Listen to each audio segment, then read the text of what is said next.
Bom dia todo mundo, bom dia a todas e todos. Obrigado por estarem acompanhando mais esse evento da Escola Superior da Defensoria Pública do Estado do Espírito Santo. Hélio, nosso diretor, acabou de ingressar e, enfim, é sempre muito bom conversar sobre esses temas ligados a direitos humanos. Eu vou convidar aqui a Luizane, que já está aqui no Instagram, começando o nosso bate-papo de hoje. Bom dia, Luizane, tudo bem? Bom dia a todos. Tudo ótimo. Prazer enorme estar aqui Deus. hoje. Ah, que bom que está dando certo, né? A gente sempre conta com um pouco de sorte para esses recursos tecnológicos nos ajudarem, né?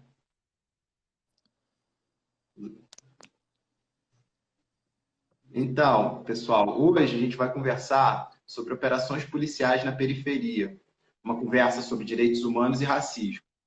É um evento da Escola Superior da Defensoria Pública do Estado do Espírito Santo.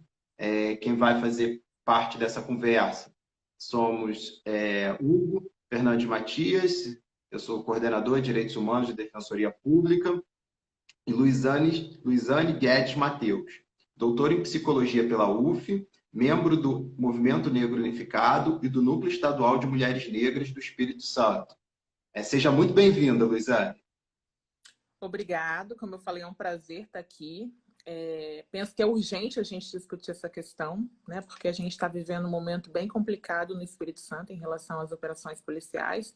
E vai ser isso, vai ser mais um bate-papo, a gente vai tentar responder as perguntas que surgirem, um diálogo entre eu e você, para ver se a gente consegue caminhar um pouco com essa questão. Não, com certeza, Luizane. Quando a gente fala de operações policiais, direitos humanos, a gente sempre tem preocupação com o cotidiano. É importante que nós possamos conversar sobre temáticas que afetam a vida das pessoas. E, atualmente, esse tema, ele, além de ser um tema muito sensível, ele acaba tendo manifestações em concreto nos mais variados estados. Nas últimas semanas, nós tivemos manifestações importantes no Rio de Janeiro, em São Paulo, em Vitória, e é sempre interessante que a gente possa fazer alguns apontamentos, seja para provocações críticas na população, eventualmente dos estudantes, no corpo de defensores e defensoras públicas do Estado do Espírito Santo, seja também como serviço de divulgação da possibilidade de utilização da defensoria pública para o debate e para a tentativa de construção de caminhos para as intercorrências que nós temos verificado. Você quer começar? Eu quero. Então, acho que a gente tem vivenciado nos últimos meses um paralelo muito grotesco, né? A gente tem vivenciado a questão da pandemia, e aí afetando mundialmente, mas afetando, pensando mais especificamente a população do Espírito Santo, as periferias. E a gente tem vivenciado um aumento das operações policiais nesses mesmos locais. Então, a gente tem, por um lado, a pandemia que está brotando como algo que está avassaladora junto a essas populações. E, por outro lado, a gente tem a polícia subindo o morro como se fosse natural. Em meio a uma pandemia, em meio ao isolamento social, a polícia fazia operação policial. E aí, ontem à noite, pensando nessa live, eu comecei a fazer um levantamento, né, de como está essa questão das operações. A gente tem, nos últimos 2 meses, acontecendo a Operação Caim, no estado do Espírito Santo. E aí, ironicamente, eu busquei saber por que Caim, né? E aí, na página do governo do estado, diz que eu vou até ler como ela é descrita. Faz referência à história bíblica dos irmãos Caim e Abel e remonta ao primeiro homicídio sobre o qual a sociedade teve conhecimento. A gente está vivendo, então, uma operação que remonta ao primeiro homicídio acontecido na história cristã. E aí já me desculpo com quem não é cristão, né? Porque é uma operação que não é laica. E aí eu fui pesquisar essa operação para entender um pouquinho como funciona a lógica das operações. A Operação Caim, que é a mais recente, ela está acontecendo desde abril. Abril, maio, junho, 3 meses de operação. né? E aí a gente tem 6 fases até maio. Eu não peguei junho, peguei até maio para a gente entender um pouquinho como isso vai acontecer. São 6 fases. Cada fase, a operação tem como objetivo inicial redução de número de homicídio, cumprimento de mandato, apreensão de drogas e armas. Isso está também na página da Secretaria de Segurança. E aí eu me debrucei para entender onde que essas operações estão acontecendo.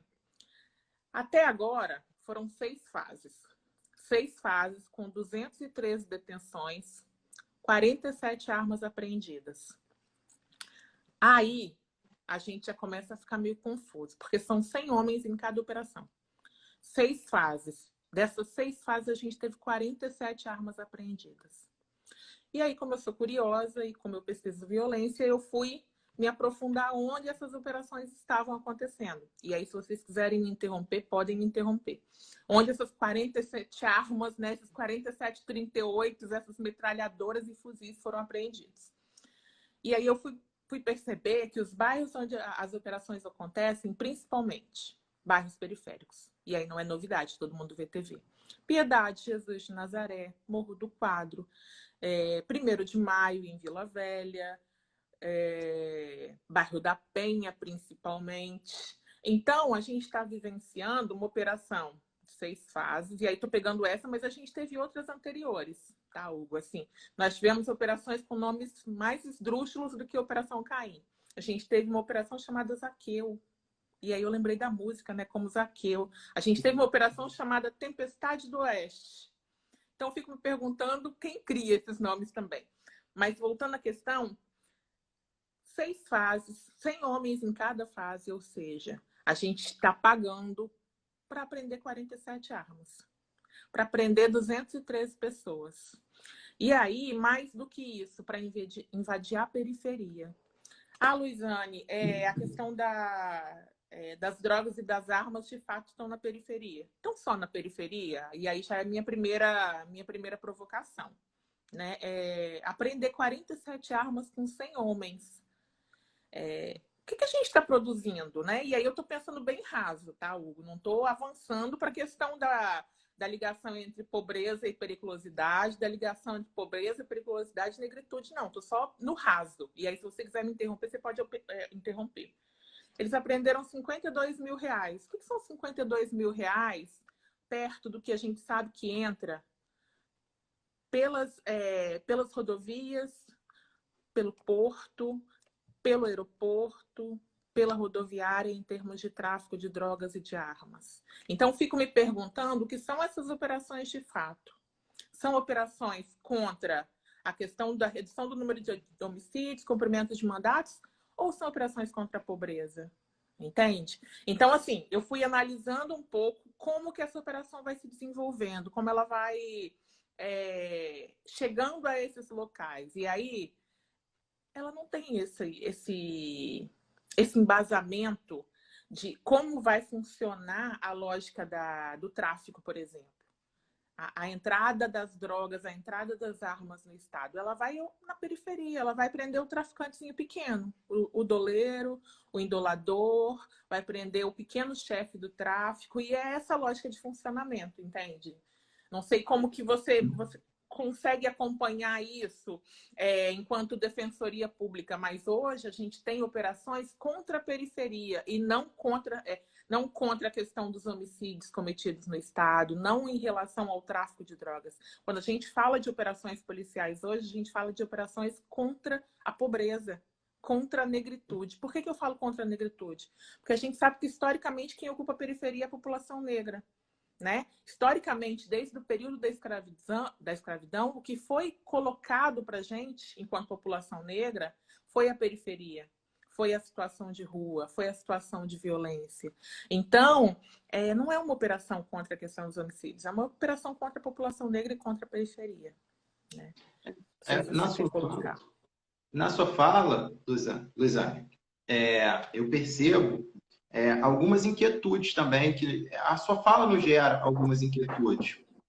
Por exemplo, me vem à cabeça aquela situação que nós vimos na mídia, que até está sendo produzida em redes sociais, um compilado do comportamento das forças policiais num bairro nobre de São Paulo, né? Como que o adentrar na residência ele já tem um quê de os recursos econômicos intimidando as forças policiais e como que há algumas diferenças de tratamento na periferia.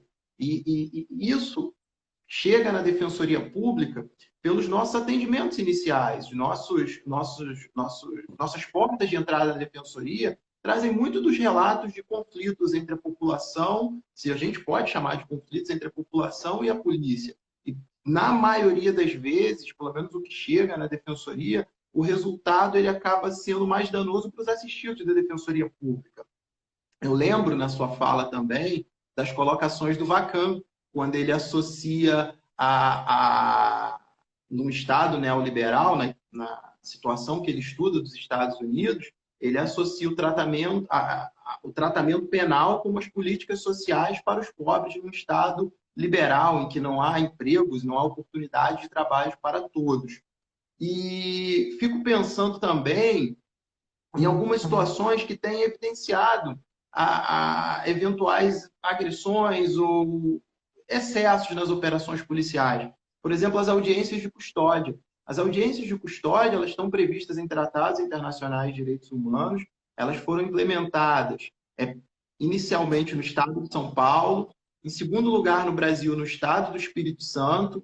Elas têm uma função muito importante de controlar a legalidade e a necessidade das prisões em flagrante. Pelo menos essa foi a roupagem dada no Brasil para as audiências de custódia. Mas elas também são um instrumento para o controle de eventuais excessos, agressões, atos de tortura, maus-tratos. E esse é um dos potenciais que acaba chegando na Defensoria Pública. A partir de uma apreensão ou de uma situação que haja eventuais excessos e havendo elementos para documentação desses excessos, a audiência de custódia pode servir como um potencial. E, enfim, acabou sendo objeto de muitas críticas, mas é um instrumento que a gente tem para trabalhar como desdobramento, eventualmente, de excessos das forças do Estado. Aí, acho que era essa a observação, Luizane. Você falou uma coisa no começo sobre o que a gente está vivenciando, né, nos dias atuais. Eu fiz um levantamento rápido das últimas operações, e aí, não só aqui no estado, mas fora do estado, Rio-São Paulo, eixo Rio-São Paulo, principalmente, a gente tem vivenciado muito isso. É uma violência que é frequente, e uma violência que não é nova, e uma violência que que é historicamente construída. Né, Hugo?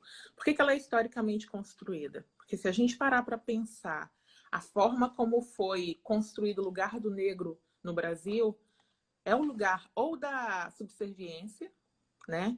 Somos vistos enquanto escravos, e com a falsa libertação dos escravos, para onde que os negros vão? Vão para a situação de rua, vão para organização dos pequenos trabalhos domésticos, ainda assim como escravos, ganhando miséria. Vão vivenciar situações de violência dentro e fora das casas grandes. Né? Desse lugar, vão se criar estereótipos. O estereótipo do negro agressivo, o estereótipo do negro violento, o estereótipo do negro que comete algum tipo de violação. Isso, historicamente, vai ser construído lá atrás, tá? Pseudo, e aí bem entre aspas, libertação dos escravos, só vai ser reatualizado. Por que isso só vai ser reatualizado? E aí eu estou falando assim, bem grosseiramente, para a gente pensar junto. A favela nada mais é do que a reatualização dessa violação. Fomos expulsos do asfalto em algum momento histórico, em vários, e ocupamos os espaços altos das cidades. Ocupando esses espaços altos, não chegou saneamento básico, não chegou educação, não chegou direitos humanos. Quem chegou? Quem chegou na Piedade esse final de semana, quando Fabrício morreu? Quem chegou na Piedade quando Damião e Juan morreram? A polícia só chegou depois que mais de 50 tiros foram disparados. E só ela chegou. O Rabecão chegou para recolher o corpo mais de 3, 4 horas depois do corpo de Fabrício. Quem chegou mais? Eu não sei se a defensoria chegou, a gente está num momento complicado, e aí se chegou, né, eu acho que é importante. Mas quem de fato estava junto dessa família? no que aconteceu lá? Quem de fato se aproximou das famílias de João e Damião lá atrás, quando a gente teve essa situação na Piedade? E aí eu estou falando da Piedade, mas a gente pode trazer a questão do Bairro da Penha, a gente pode trazer a questão do Bonfim, a gente pode trazer a questão da Fonte Grande. Todos esses bairros vivenciaram essa história de violência e só quem chegou foi a polícia. Só quem chegou foi o braço armado do Estado. Atualmente, Rio, São Paulo, Espírito Santo, Bahia, só quem chega é o braço armado do Estado. E chega com a violência. Não chega com auxílio para a família que perdeu o ente querido. Entende? É pesado e é doloroso, porque ninguém chega para entender o que está acontecendo naquela comunidade. Chega com a operação, e aí a operação policial chega toda semana, porque a Operação Caim está acontecendo toda semana. Tá? E é um evento midiático. E mais do que isso, chega como aquele que vai dar um lugar para a pobreza e para a negritude. Né? A negritude está no lugar do violento. A negritude está nesse lugar daquele que tem que ser contido. Né? Então, como trabalhar com essa lógica de que chega o braço armado para violar ainda mais essa população e ninguém mais chega, o poder público não chega. A assistência social não chega, a saúde não chega, a segurança pública de uma forma ampla e não só voltada para a questão da repressão não chega. Então, como falar hoje, por exemplo, que a gente tem um espaço que é onde está o maior número de questões referentes ao tráfico de drogas? É a comunidade de periferia. Quem pode me dizer isso? É a polícia? Né? Como a gente pode afirmar que é um espaço que, de alguma forma, produz violência e não é violentado? A gente não tem nada sobre isso. A gente só tem aquilo que é construído historicamente acerca da periferia e acerca da negritude, que é quem ocupa a periferia. Então fica bem complicado, sabe? E aí a polícia faz um papel que é construído para ela também. A polícia é construída no lugar do inimigo. A periferia é o inimigo. Né? Então, o cara é treinado lá no quartel com hinos que vão ser de combate, com hinos de guerra. Né? Então, como que essa polícia sobe o morro? Como que essa polícia chega na comunidade da Piedade, por exemplo, com a morte do Fabrício? Investigando se Fabrício era traficante, se Fabrício estava envolvido com alguma guerra. Ela não chega pensando que um menino de 18 anos morreu com uma infinidade de tiros para entender o que aconteceu. Ela chega acusando Fabrício primeiro, levantando a ficha criminal, para depois ir para a mídia e falar, nossa, mas ele não era envolvido. Também reforçando uma lógica de que quem é envolvido merece morrer. Né? A gente reforça uma lógica de que alguns corpos, e aí é bem direcionado, são os corpos pretos, eles podem ser violados, eles podem ser mortos. Bandido bom é bandido morto. É essa a lógica da periferia e é essa a lógica da operação policial. A gente não chora pelos meninos que morrem na periferia. É isso, é o que o Murilo coloca aqui, é racismo institucional. Né? É o racismo institucional e mais do que isso, é o racismo estrutural, porque a gente se acostuma com a ideia. Se morrer 10 amanhã no bairro da Penha, vai ter gente soltando fogos, vai ter gente feliz e contente. Então é uma construção que não é tão simples. Né? É uma construção histórica que vai ligando pobreza à periculosidade. Periculosidade, pobreza, à negritude. E aí a gente chega nesse momento histórico que a gente está vivendo, que corpo preto jogado no chão lá em cima da Piedade, no bairro da Penha, no Bonfim, em Andorinhas, como a gente tem vivenciado um número altíssimo de mortes em Andorinha e Santos Dumont, é natural. Essa fala também, Luiziane, traz algumas provocações. Eu lembro das lições sobre necropolítica, que falam que a expressão máxima da soberania ela acaba sendo o poder de decidir quem vive e quem morre. E em muitos momentos, pelo menos nos estudos, a gente tem muito o exemplo do Estado nazista, do que foi feito na Europa, e de como que o desprezo, por assim falar, pelos direitos humanos e pela dignidade da pessoa humana gerou a coisificação de corpos que foram objeto de testes, de morte, enfim, dos campos de concentração. Mas hoje a gente consegue enxergar isso no nosso próprio país. A gente não precisa olhar para exemplos, somente os exemplos históricos ou para outros países. Nós temos uma situação, como você colocou, essa potencializada pela guerra às drogas. Eu estou aqui com alguns números sobre a população carcerária do nosso país.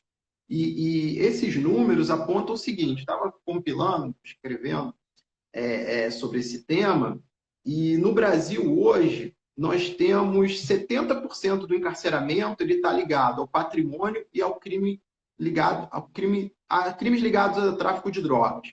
50% contra o patrimônio, 20% ligado ao tráfico de drogas e apenas 17% ligado aos crimes contra a pessoa. Então, 70% patrimônio, tráfico de drogas. Desses 70%, 50% é patrimônio. 20% é crimes ligados ao tráfico de drogas e 17% ligados a crimes contra a pessoa. E dentro dos crimes contra a pessoa, nós vamos ter lesões graves, gravíssimas, vamos ter o homicídio, enfim.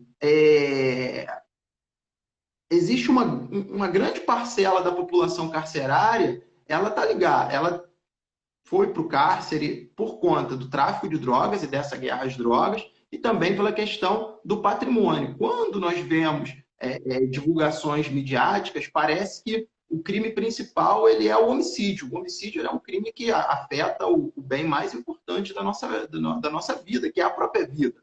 Mas ele acaba não sendo, pelos números do governo federal, o crime por excelência ou por maioria no nosso país. Então, existe um direcionamento, e como você coloca muito bem, o tráfico de drogas ligado à periferia, ligado à população negra, enfim. E um ponto que eu observei da sua fala, pelo menos que me trouxe uma provocação, e que eu estava vendo hoje. Hoje teve uma reportagem no jornal A Gazeta sobre uma agressão que aconteceu de um policial contra um frentista. E no final daquela reportagem, não sei se foi uma reportagem ou um artigo de opinião, mas a Gazeta colocava algo que nós percebemos na Defensoria. Em algumas situações, crimes, enfim, é importante o papel da mídia no sentido da divulgação. Porque no Estado democrático que nós vivemos e numa sociedade digital e com acesso à internet, acesso a meios de comunicação, dar visibilidade para essas situações interfere na atuação do poder público. Pelo menos de acordo com a reportagem que nós vimos nesse final de semana, os vídeos gravados naquela operação policial na periferia de São Paulo fizeram com que, além de um auto de prisão em flagrante inicial provocado pelas forças policiais, fosse redigido ou produzido um boletim de ocorrência por crimes de tortura contra aqueles milicianos que apresentaram o acusado, preso e eventualmente machucado numa delegacia de São Paulo. Toda vez que a gente consegue dar visibilidade para um tema e eventualmente para um excesso, ou para uma situação que acontece, nós conseguimos provocar o debate e provocar modificações nas instituições. Acho que a gente não consegue ainda, pontualmente, modificações estruturais, mas essa atuação articulada entre movimentos sociais, entre a academia, as instituições de defesa de direitos humanos e principalmente, conseguindo dar visibilidade na mídia para essas situações é parte de uma engrenagem que pode fazer com que nós consigamos abrir o debate. Recentemente, acho que nesse final de semana, nós tivemos uma decisão muito interessante do Supremo Tribunal Federal. Foi uma medida cautelar incidental do ministro Edson Fachin. Eu até queria fazer, se me permite, fazer a leitura do dispositivo, que é a parte que resolve a medida cautelar. E aí o STF determina que, sob pena de responsabilidade civil e criminal, não se realizem operações policiais em comunidades do Rio de Janeiro durante a epidemia do Covid-19, salvo em hipóteses de absolutamente excepcionais, que devem ser justificadas por escrito pela autoridade competente, com comunicação ao Ministério Público do Estado, que é o responsável pela atividade policial, pelo controle da atividade policial. E que nos casos extraordinários de realização dessas operações durante a pandemia, sejam adotados cuidados excepcionais, devidamente identificados por escrito pela autoridade competente, para não colocar em risco maior a população. A prestação dos serviços públicos sanitários e o desempenho das atividades de ajuda humanitária. Então, quer dizer, nessa medida cautelar, o ministro Edson Fachin ele estabelece que as operações num contexto de pandemia devem ser executadas a título de exceção em situações extraordinárias, para não vulnerabilizar ainda mais aquela população das periferias que, como você colocou, Luizane, já é carente de saneamento básico, de políticas públicas, de acesso à assistência social, enfim. Acho que era essa a minha contribuição. Você falou 3 coisas importantes que eu anotei aqui, que eu acho que a gente pode desenvolver um pouquinho. A primeira delas foi a questão dos homicídios, né? Essa visibilidade que os homicídios ganham. E aí, né? O primeiro objetivo da Operação Caim é a redução de homicídios. Se produz uma coisa na sociedade, e aí eu vou separar, tá? Eu vou colocar no modelo lógico de sociedade daquele que consome, que é a produção do medo. Para eu autorizar que operações como essas operações policiais na favela aconteçam, eu tenho que ter medo. E para eu ter medo, eu tenho que achar que isso pode me atingir. E aí tem alguns pesquisadores que vão falar que é uma lógica de organização que te coloca no lugar da vítima. E aí vem o segundo ponto que eu quero colocar, que você trouxe, a questão da mídia. Para eu colocar os sujeitos no lugar de vítima, eu tenho que produzir notícia, eu tenho que produzir mídia. Então, não é à toa que, de alguma forma, algumas notícias ganham mais intensidade que outras na mídia. Não é à toa que as operações policiais aparecem com um recorte e com um modelo na mídia. Não é à toa que a Operação Caim, todas as anteriores a ela, tinham como principal ponto a redução do número de homicídios, mesmo não sendo homicídio o primeiro ponto de crise para a questão da violência no Estado. Eu coloco o sujeito no lugar de vítima, faço com que ele tenha medo de que ele seja próximo, e aí faço com que ele se coloque num lugar que ele aceite qualquer coisa para proteção. E quando eu falo aceitar qualquer coisa, é aceitar como que de alguma forma eu possa matar para proteger. Eu possa vilipendiar corpos, torturar corpos para proteger. Quando o próximo pode ser você, Hugo, você me autoriza a fazer qualquer coisa. Alguns pesquisadores vão falar. E mais do que isso, alguns corpos, e aí você trouxe a questão da necropolítica, estão mais propensos a ser feito qualquer coisa. Então, se para resolver o problema da violência, para eu não ser assaltado, meu celular não ser roubado na Praia do Canto, Jardim da Penha e Jardim Camburi, a gente vai matar a galera preta do Morro do Quadro, sobe lá e mata. Redução de danos, né? E aí a gente vem no segundo ponto que você trouxe, que é a questão da mídia. A mídia produz verdade. Então, quando a gente vê uma sequência de reportagens semanais sobre as operações policiais, se vocês observarem, passem a observar a partir de agora, fala sempre de uma operação que é vitoriosa. Fala sempre de uma operação que fez várias prisões, fala sempre de uma operação que de alguma forma atingiu seu objetivo. E aí eu fui fazer o levantamento, por exemplo, do número de mandados que foram cumpridos. Uma das operações foram 50 presos, 50 pessoas presas. Só que só tinham 16 mandados de busca e apreensão. Aí eu fico me perguntando, a polícia subindo o morro, olhando para os lados, temos 16 mandados. Não tem os 16 aqui, não. Vamos prender uma galera, vamos fazer um bastião de preso preto, porque é preso preto, não é preso branco, tá? E aí, lá na delegacia a gente resolve. E aí a repórter vai lá e fala, foram 100 apreendidos. Ela não faz a contabilização dos 16 mandados, se esses 16 mandados foram cumpridos, quantos de fato eram pessoas que estavam sendo buscadas pela polícia, né? E aí você dá a entender, num jornal de meia hora, de 40 minutos, que aquela operação é extremamente necessária para resolver o problema da violência no Estado. Então a mídia vai produzir 2 polos. Um polo que vai produzir discussão, que é importante, e que você coloca muito bem. um polo que vai produzir de alguma forma questões para a gente pensar o que está acontecendo no Estado, no país, no mundo. Mas, por outro lado, ela vai produzir verdades muito perigosas, como, por exemplo, essa ligação entre periferia e tráfico de drogas. A gente sabe que, por exemplo, que as drogas não entram no Estado pelas favelas, pelas comunidades. Não entram. A gente sabe que, de alguma forma, essa droga vai parar lá por alguns caminhos. Que não é, como a galera adora dizer, o Zé Droguinha que vende a droga. Essa droga vai entrar por outro lugar. Então, ao invés de eu botar 100 homens no alto do bairro da Penha para combater o tráfico de drogas, não é mais fácil impedir que essa droga entre no Estado? Estou só fazendo uma provocação. Né? Quantas dessas fases da Operação Caim foram desenvolvidas por onde a droga entra no Estado? A gente teve operação no Porto? A gente teve operação nas rodovias? A gente teve operação Caim na entrada do aeroporto?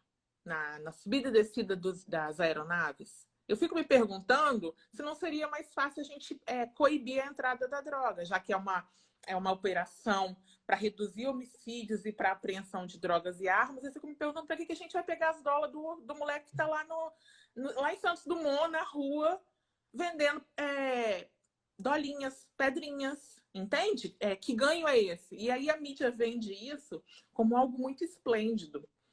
E aí eu vou no terceiro ponto que você trouxe, a questão da medida cautelar.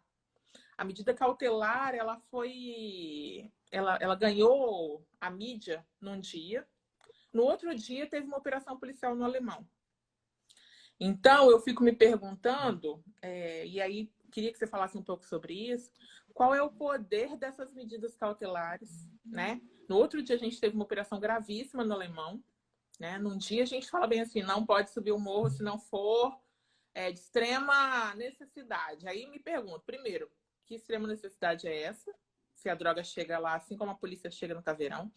Segundo, que produção de subjetividade é essa que a gente coloca uma medida cautelar num dia, ela ganha a mídia num dia, e no outro dia o alemão sofre uma operação policial.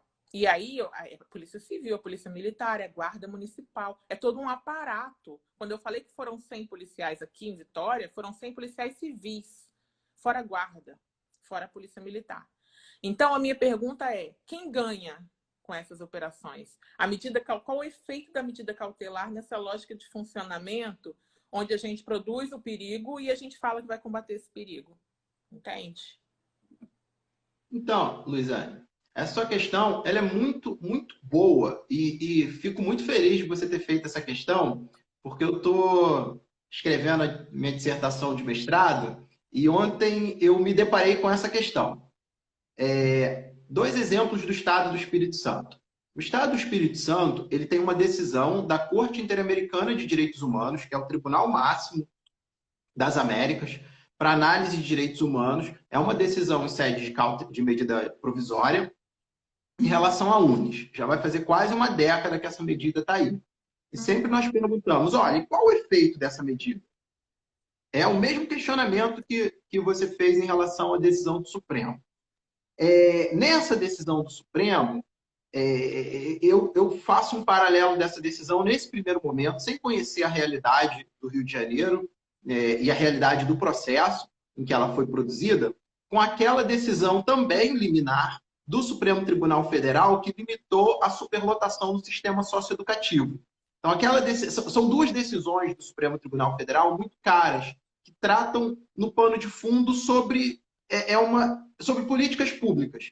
Não tratam de forma estrutural, mas trazem parâmetros para execução de políticas públicas. Nesse caso, as operações policiais e, no caso do sistema socioeducativo, a questão da superlotação nas unidades socioeducativas.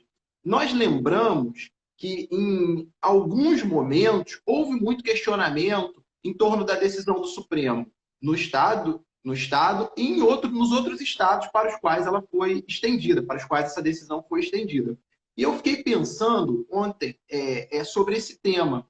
E na sua provocação, eu trago talvez como um caminho para a gente pensar em conjunto que essas decisões caras, tanto da Corte Interamericana de Direitos Humanos quanto do Supremo Tribunal Federal, elas são decisões importantes no sentido de reafirmarem marcos e balizas de contenção do poder público. Olha, o poder público ele está limitado por algumas balizas.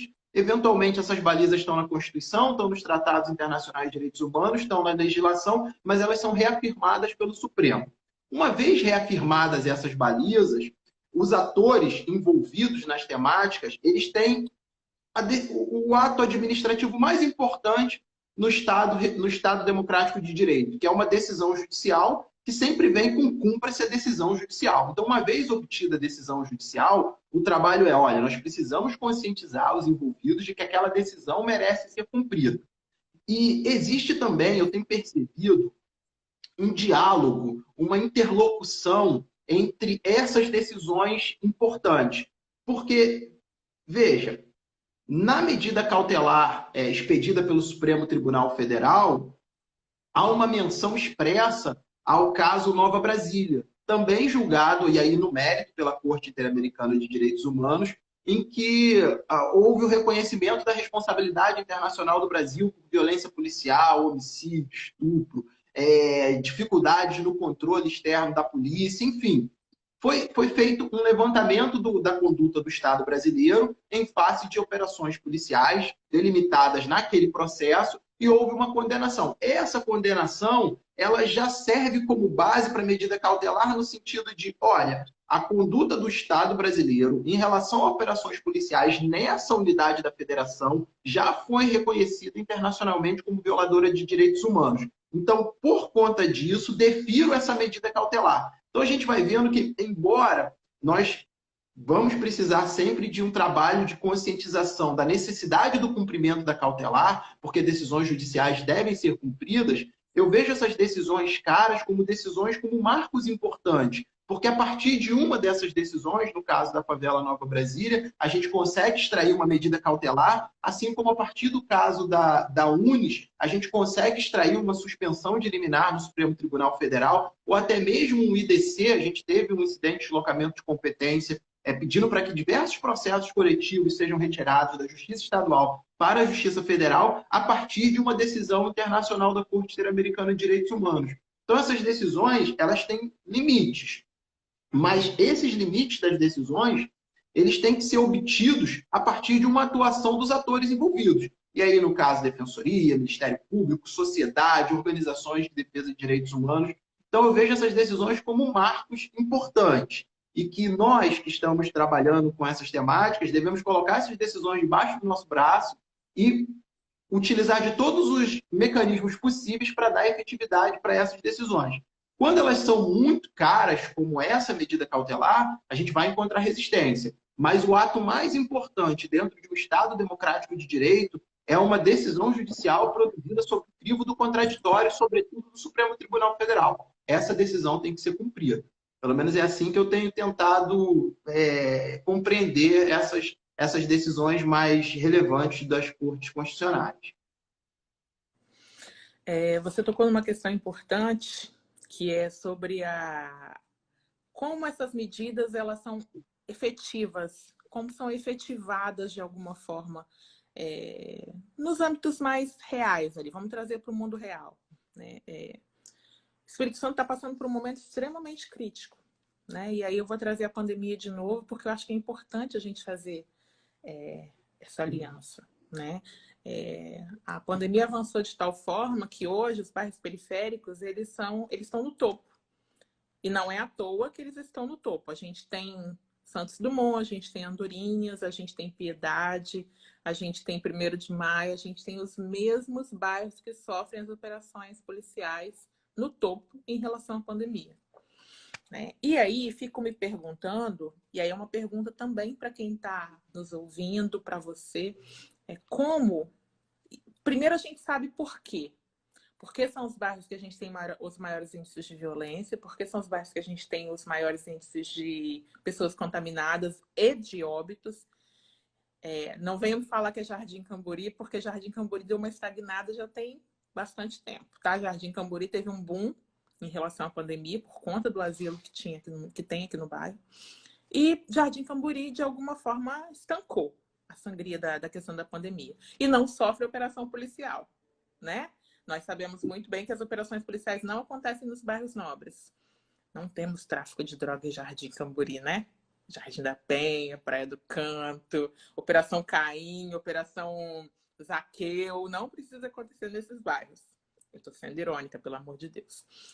E aí, fico me perguntando, voltando ao meu raciocínio, a gente tem a realidade das operações policiais violentas nesses bairros.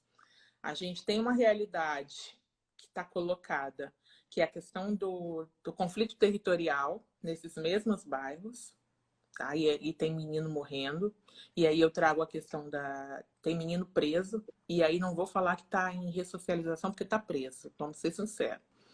E ao mesmo tempo a gente tem a pandemia, né? Assolando, são os mesmos bairros, Hugo, e quem está com a gente aqui agora, são os mesmos bairros. Vocês podem fazer o levantamento depois para entender do que eu estou falando, né? É a pobreza. É não só a pobreza, mas também a negritude. É uma lógica de funcionamento que vai passar por uma estrutura, por algo que é estruturante, né? Não chega nada nesses lugares. E quando chega o que sobra ou o que não presta. E aí eu coloco a polícia dentro desse bojo do que não presta, porque ela é treinada para não prestar. E não estou falando dos policiais, tá? Que isso fique muito claro, assim. Quando a gente fala assim da polícia militar, as pessoas, mas tem policial bom. É igual falar que, tipo assim, tem muito macho escroto. Aí sempre aparece um macho do nada e fala assim, tem muito macho bom. Tem muito policial bom, sim. Mas a estrutura policial, ela não funciona.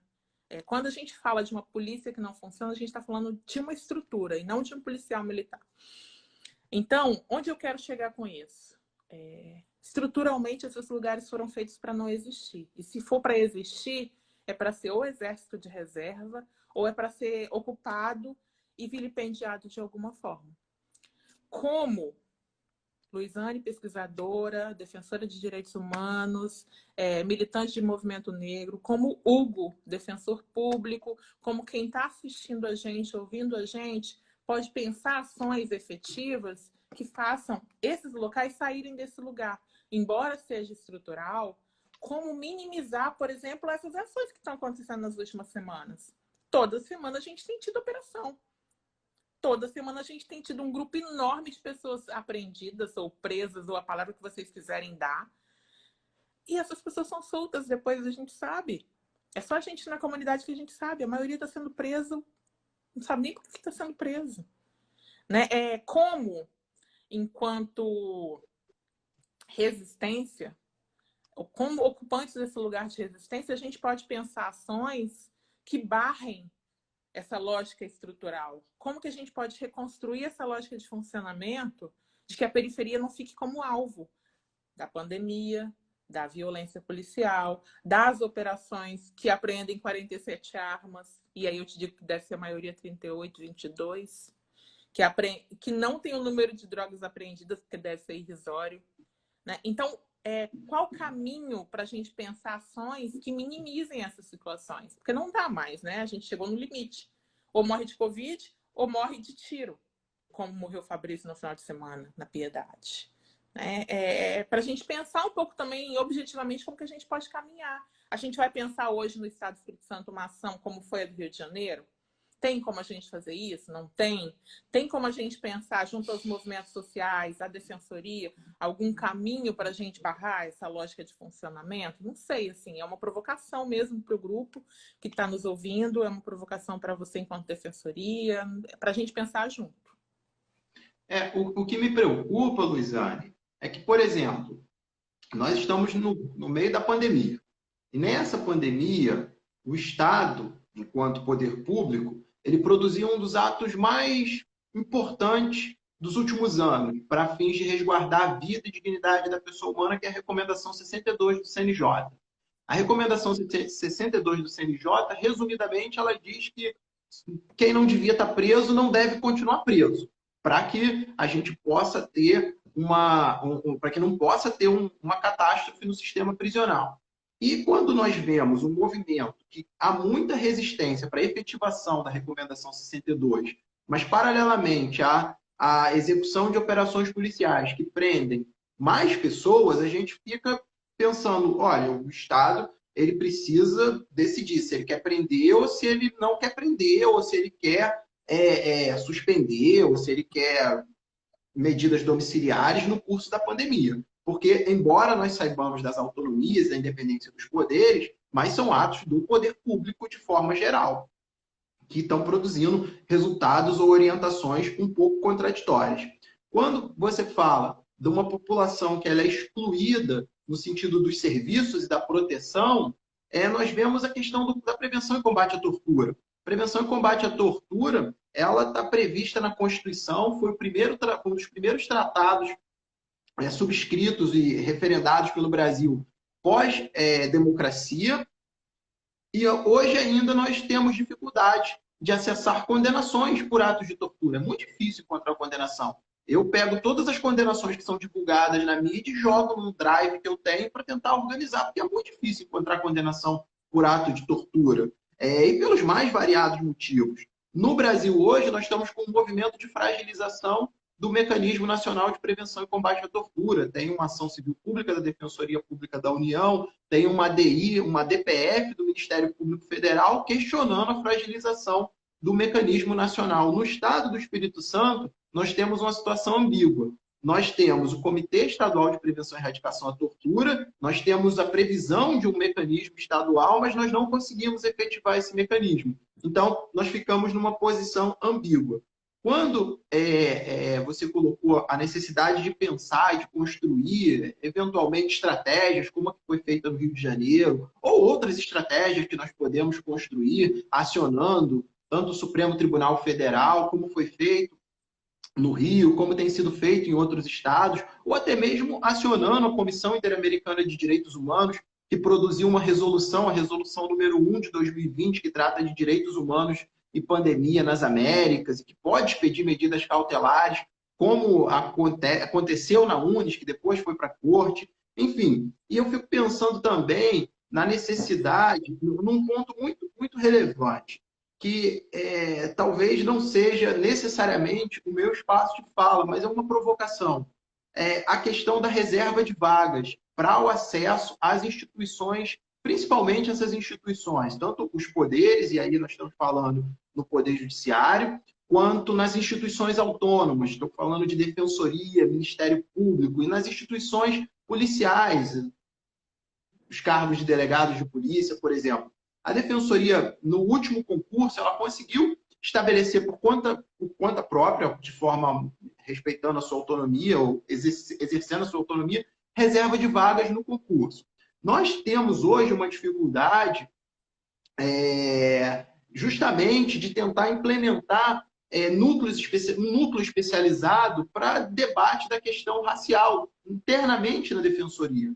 O que tem sido feito na instituição, e até essa live faz parte desse movimento, é um movimento de aproximação da sociedade civil que debate esse tema. Eu lembro que numa conversa, um representante do Círculo Palmarino nos foi explicada a fragilidade do último concurso para delegado de polícia, que não previa reserva de vagas para negros. E a Defensoria ingressou com uma ação civil pública, conseguiu eliminar, e depois foi derrubada em segundo grau. O concurso acabou sendo suspenso por outros motivos, mas nós tivemos êxito, por exemplo, na Guarda Municipal de Cariacica, também por provocações com a sociedade civil. Foi feita uma recomendação à Defensoria Pública, nesse caso era para reserva de vagas para negros e para retirada de um exame ligado à questão de HIV e que era discriminatório. Mas eu percebo um pouco de dificuldade também que nós temos no nosso caso concreto de dar mais pluralidade para as instituições públicas. Eu não sei como que é a sua percepção sobre esse tema, você queria comentar um pouco? Uhum. Então, eu participei da última comissão para avaliação de negros e indígenas da Prefeitura de Vitória. E aí foi uma comissão extremamente difícil. Difícil em que sentido? não só pela questão do racismo que atravessa as pessoas, né? E aí, assim, é muito sofrível para quem vai para a comissão, quem senta de frente para a banca falar que é negro. Então, as pessoas precisam, antes de mais nada, se propor a ocupar esses lugares e ocupar pelas cotas, sim, porque cota não é esmola, cota é direito, é reparação histórica. E aí, quando a pessoa se propõe, e aí a nossa comissão era montada especificamente por pessoas negras, tá? A gente enfrenta também a questão da branquitude, porque tinha uma série de candidatos brancos se afirmando pardos e vindo para o embate com a gente. Assim, foi uma comissão que foi bem difícil participar, não só pela essa afirmação do lugar de ser negra e ocupar esse lugar enquanto pessoa negra. E aí eram cargos de médicos, eram cargos de nutricionistas, de psicólogos, de assistentes sociais. Ainda é muito difícil para as pessoas negras fazerem uma leitura da possibilidade de ingresso no serviço público, pela questão da comissão e pela questão da cota, como algo de direito e não como privilégio, né? Porque é vendida essa lógica do privilégio também. Então, por exemplo, nós tínhamos reserva de vagas para todos os cargos, mas o que menos apareceu lá foi médico, foi terapeuta ocupacional, foi nutricionista. A gente teve muito técnico de enfermagem, a gente teve muito auxiliar de laboratório. Ah, Luizânia, porque não tem negro médico? É porque não tem negro advogado? Ou é porque a gente criou uma lógica estrutural de que esse lugar não deve ser ocupado por pessoas negras, né? A Polícia Militar, por exemplo, a gente praticamente não tem delegados negros, mas os policiais militares são uma maioria negra. E aí, eles estão morrendo na rua também. Não é só o preto pobre da favela que está morrendo. O policial preto também está morrendo.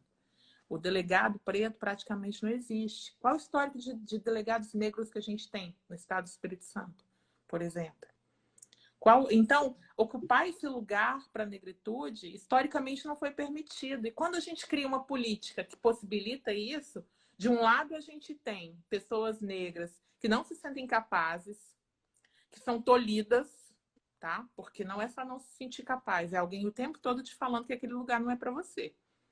Né? Porque, por exemplo, a doutora Luizane Guedes Mateus. Doutora Luizane já chegou em vários lugares e achavam que doutora Luizane era branca, não era preta, porque não tem doutora preta. Então é construído historicamente esse lugar, Hugo. Não é um lugar que vai ser ocupado da noite para o dia, porque a gente nunca ocupou. A gente nunca ocupou a cadeira da universidade, a gente foi ocupar nos últimos 10 anos. E mesmo assim tem uma resistência tão grande que a gente está deixando de ocupar as universidades enquanto pessoas negras. Essa produção dentro dos espaços da defensoria, dentro dos espaços do judiciário como um todo, ela vai ser aos poucos. Quantas vezes eu trabalhava com um advogado negro, quantas vezes as pessoas olhavam, um advogado negro, uma coordenadora negra. Não é normal para as pessoas, não é natural. É natural ser um advogado branco, é natural ser uma coordenadora branca, é natural ser uma doutora branca. Então é uma construção histórica muito longa, que a gente vai demorar um pouco a desconstruir isso. E com esse país que a gente está hoje, meu amigo, com esse governo, a tendência é tentarem fazer com que a gente volte para a senzala, né? É isso, assim. É como eu vejo. Se não tivermos ações eficazes, não adianta a gente criar política de cota, porque a gente não vai ter candidato. Se a gente não conseguir fazer com que as pessoas cheguem na universidade. Se a gente não conseguir manter as pessoas na universidade. Uma política estudantil que elas possam se manter. Né? Então, assim, é toda uma lógica estrutural. Como eu falava antes, é um racismo que é estrutural. Não é o racismo de me chamar de macaca. Não é simplesmente me chamar de macaca na rua. É não permitir que eu ocupe espaços de poder. Né? Não, essa colocação ela é muito importante, Luizane, porque na defensoria nós temos tido alguma. Eu converso muito com a Deise Benedito, de São Paulo. Uhum. Em determinado momento, ela é maravilhosa, né? Ela é uma Ela é inspiração perfeita. também. Uhum. E aí, em determinado momento, nós fomos construir uma nota, acho que alguma coisa tratando de containers. E aí eu fiz um pedaço da nota, e quando ela pegou a nota, ela falou, a gente tem que falar que esses containers, eles são, como você colocou, Luizane, esses containers remontam ao processo de retirada dos negros da África através dos navios negreiros. É uma atualização desse contexto que foi violador de direitos. E ali, não apenas pela precisão da observação, mas o que me espantou é que como que essa uma visão mais plural, ela contribui para o trabalho da defensoria. Tem muitas situações que nós precisamos, em que nós temos limitações. Limitações pela história de vida, pelo histórico, eventualmente pela cor da pele, enfim, e que nós precisamos dessa visão para exercer dentro da defensoria, enquanto instituição, aquela alteridade, aquela de se colocar no lugar do outro para compreender melhor a situação vivida pela sociedade, principalmente porque os nossos assistidos, em sua maioria, são vulneráveis. E aí um ponto que eu esqueci de colocar, essa dificuldade de acesso aos serviços, e é bom registrar.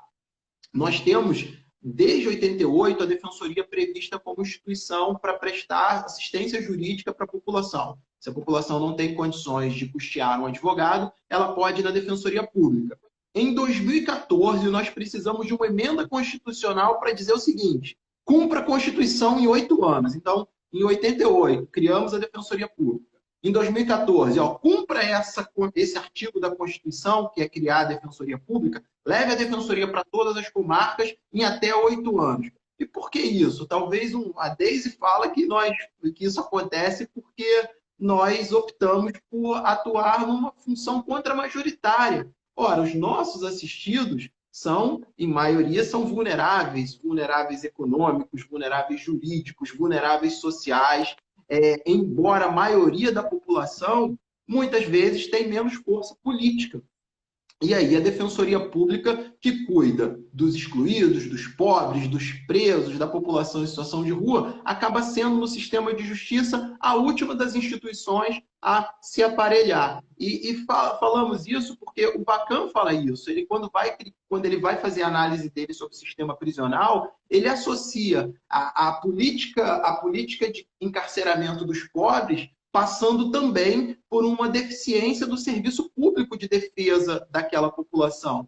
Não é uma deficiência no sentido de que nós não vamos encontrar bons profissionais. Temos bons profissionais na Defensoria Pública, mas a deficiência ela passa a ser de estrutura e capilaridade. Ora, embora haja uma defensoria com estrutura e condições de fazer um atendimento da população na região metropolitana de Vitória, nos rincões do Estado e do país, nós vamos ter muita dificuldade de acesso à justiça. Mas se aquela pessoa eventualmente cometer um crime, ela vai ter a vaga, infelizmente, com toda a ironia do mundo, a vaga dela garantida no sistema prisional. Enfim, acho que era essa minha colocação. Luizane, eu acho que a gente já está caminhando para o encerramento. O Instagram ainda não avisou, mas daqui a pouco ele vai botar um reloginho. Então acho que a gente derruba tudo. Enfim, acho que a gente podia caminhar para um encerramento. Ok. Acho que o que fica, Hugo, de tudo que a gente discutiu aqui, e aí é extremamente importante que fique para quem está conversando com a gente, é que não é uma coisa, não é ocasional. Não é por acaso que as operações policiais acontecem na periferia. Não é por acaso que as periferias são ocupadas por pessoas negras. Não é por acaso que, de alguma forma, não ocupamos espaços de poder. Não ocupamos espaços decisórios ainda. E não construímos ainda um lugar para a negritude que seja para além da periculosidade. Construímos entre nós, defensores de direitos humanos, construímos entre nós, estamos na ponta trabalhando com a medida socioeducativa, com a questão do trabalho do dia a dia. Mas para a gente construir algo para além, para a gente pensar, por exemplo, por que essas operações só acontecem na periferia e não nos espaços de classe média, nos bairros de classe média, talvez a gente precise avançar para pensar por que a gente precisa de espaços como esse de hoje para discutir racismo. Por que a gente não discute racismo no dia a dia? Por que a gente não discute racismo estrutural? Por que a gente não discute racismo institucional? Porque a gente só tem preto dentro da cadeia, a gente só tem preto na periferia, a gente só tem preto morrendo de Covid, a gente só tem preto morrendo de bala perdida e de bala achada.